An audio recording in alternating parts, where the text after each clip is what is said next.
Hi, welcome to Storytime. I'm Miss Teresa, and today we have a monstrous story time for you. We are going to be reading 3 books all about monsters. Why don't we start with what I think is a very silly and a very cute little monster. And this story is Yuck! That's not a monster.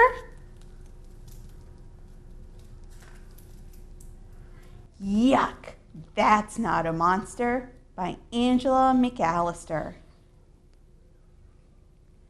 Mr. and Mrs. Monster were very proud of their 3 eggs.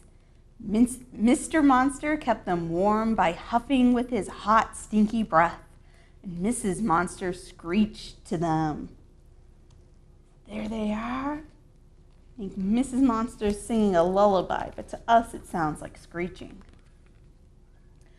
One stormy night, the first egg cracked. Out climbed an ugly little monster with prickly spikes and snarly fangs. Ah, he's frightful, sighed Mr. and Mrs. Monster happily. So that's what they called him. Then the second egg cracked. Out climbed another ugly little monster with horny spines and bristly warts. Ooh, she's horrid, gasped Mr. and Mrs. Monster happily. So that's what they called her. Then the third egg shook a bit. Frightful and Horrid gave it a poke. Out crept something very soft and pink. Ugh! He's sweet, said the little monsters. Let's squash him. Look at those 3 little monsters. And I don't think Frightful and Horrid like that third little pink guy very much. He is awfully cute. Well, he's not what we expected, said Mrs. Monster. He's a bit of a shock. Let's throw him in the trash can, said Mr. Monster. Suddenly, there was a crash of thunder. Mama! Cried the fluffy one and jumped into Mrs. Monster's arms. She looked down at her bundle of sweetness. I think we'll keep him, she said. He may look different, but inside he is a monster, just like us. So they called him Little Shock. I don't think Papa Monster and our 2 little monsters are overly happy with keeping Little Shock. Let's keep going. I think things might change. Each day, Frightful and Horrid grew hairier and scarier. They learned how to spit and hiss and snarl and scratch. But Little Shock grew more fluffy. He liked to gurgle and roly-poly and twinkle his big blue eyes. He loved his brother and sister and followed them everywhere. Look how cute he is with his little flower. If you want to play with us, you need to be wild and rambunctious, said Frightful and Horrid. And they showed him how to howl at the moon until it hid behind a cloud. But Little Shock was afraid of the dark. And they showed him how to squash and stomp and trample. But Little Shock saw a worried worm and sat down to give it a hug. Ugh, sneered Frightful and Horrid. He's just a cutie pie. There's Little Shock hugging that worm. I think everything will be okay. Soon, Frightful and Horrid were bold enough to go monstering in the woods. You must take your brother with you, insisted Mrs. Monster. Frightful and Horrid snorted grumpily, but they put Little Shock in a wagon and hid him under a blanket and tugged him along. That must be Little Shock there under that yellow blanket. In the woods, Frightful leapt out at a fox and made its fur turn white. Horrid pounced on a wild pig and made it jump into a tree. They had a wonderful time. Little Shock hugged his blanket and played peekaboo with a mouse. There are two monsters, Frightful and Horrid, scaring the animals, and Little Shock playing peekaboo. "What shall we do now?" said Frightful. "Let's find something big to scare," said Horrid. And something big rustled in the bushes ahead, so they crept up onto it. Frightful and Horrid saw a hairy hump. They winked at each other, took a deep breath, and roared. See, I wonder if they're going to scare that pink thing. Uh-oh. Whoa. But the hairy hump was only a little bit of a big monster.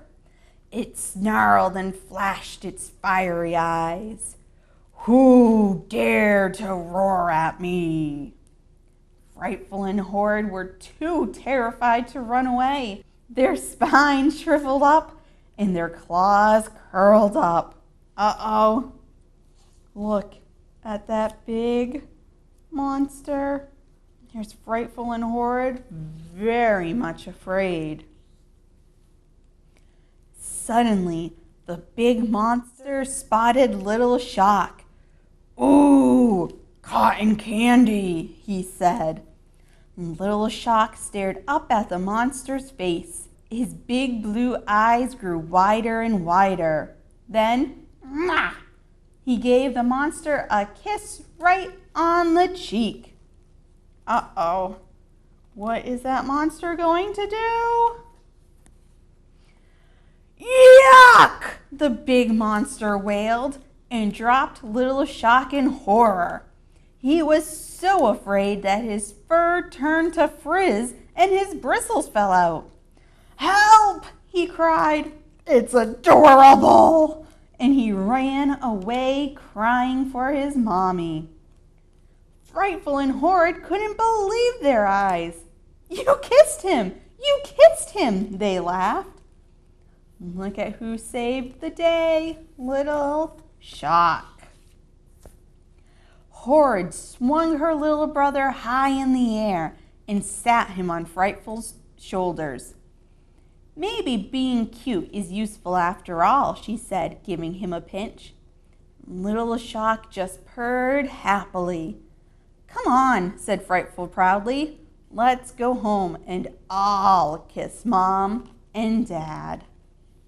And there they are, brothers and sisters getting along at last. And that is the end.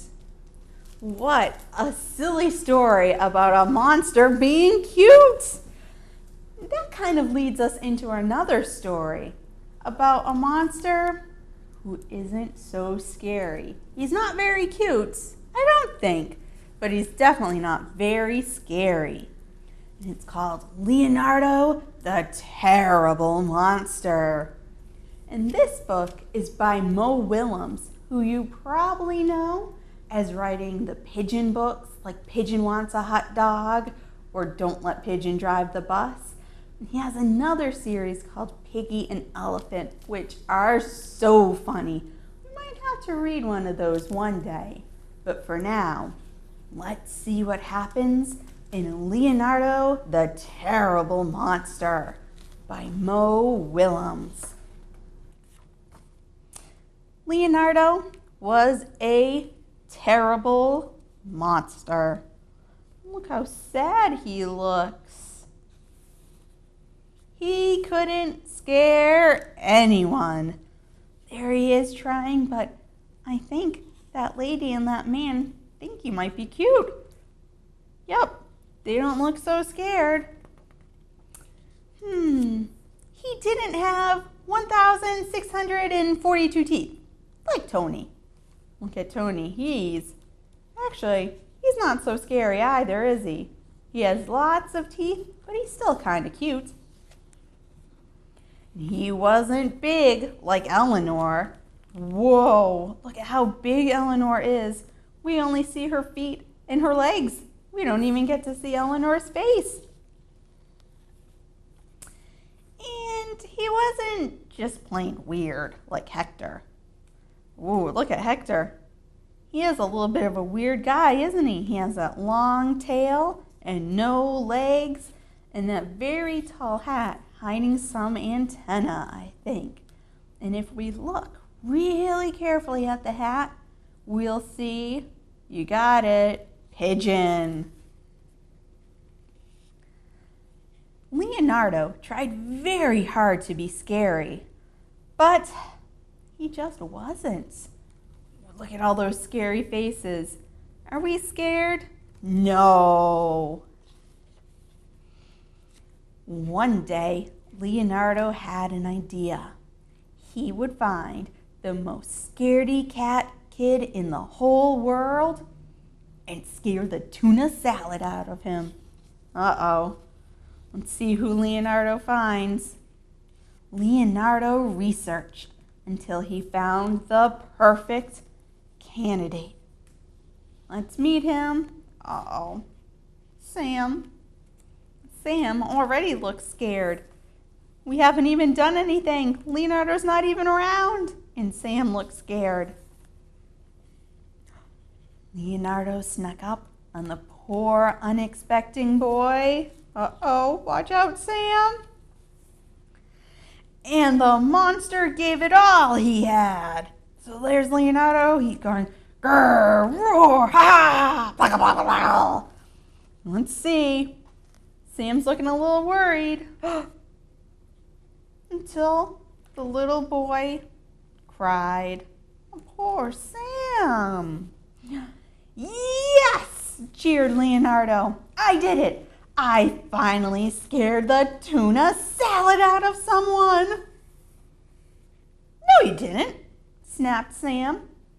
Oh, yeah, replied Leonardo. Then why are you crying? Uh-oh. Let's see why Sam is crying.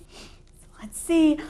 My mean big brother stole my action figure right out of my hands while I was still playing with it. And then he broke it on purpose. And it was my favorite toy. And I tried to fix it, but I couldn't. And I got so mad I kicked the table. And I stubbed my toe on the same foot that I hurt last month when I accidentally slipped in the bathtub.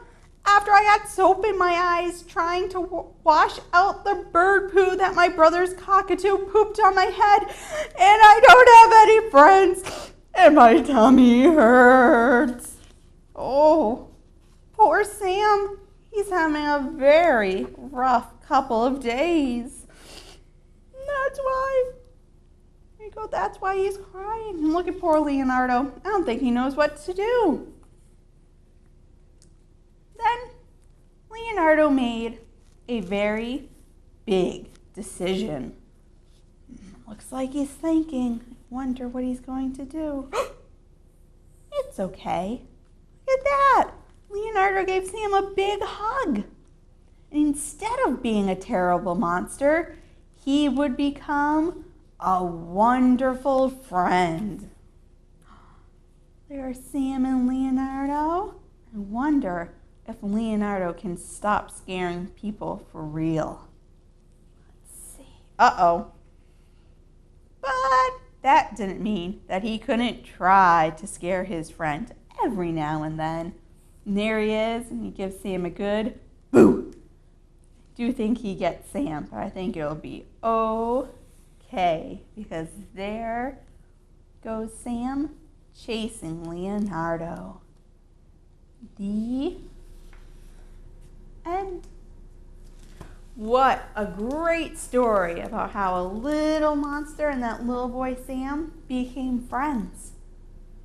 To wrap up story time, I think we're going to read one more story. And yes, it does have a monster in it. It's called Goodnight, little monster. We'll have to see. I think little monster does a lot of things before bed that we do too. Let's see if we can spot everything that little monster does that we do before bed. Good Night, Little Monster by Helen Ketterman. It's dark, little monster. Bedtime is soon. Come out on the porch to howl at the moon. There's Mommy and little monster howling at the moon. And I see some bats and some spiders, maybe getting ready for bed too. Bath time, little monster. Scrub every scale. Remember to wash your plump, pointy tail. So there's the little monster, and he's taking a tub just like we are. But his tub looks like it has feet. Uh-oh. Hold still, little monster. Shh, no more tears. Let me pick all the bugs off your cute, furry ears. And we can see all of those bugs in little monster's ears. Rub-a-dub-dub, little monster, with your dry, fluffy towel. What's that I hear? A soft, purry growl? So little monster, he's getting all dry, just like we get all dry when we're done with our tub. Only, look at that bathtub. I think someone's still taking a tub in there. Grab your PJs, little monster. I'll help you pull them on. Oh no, your head. Where has it gone? Ah, little monster, I see it there. Now hold still a bit while I tangle your hair. So there's little monster. He's putting on his PJs just like we put on our PJs. Only instead of tangling our hair, maybe we brush it or comb it before bed. And we look into our mirror, and hopefully our mirror doesn't have eyes and a nose and a mouth with sharp teeth and feet. Come now, little monster. Here's your snack before bed. A cold glass of worm juice and baked beetle bread.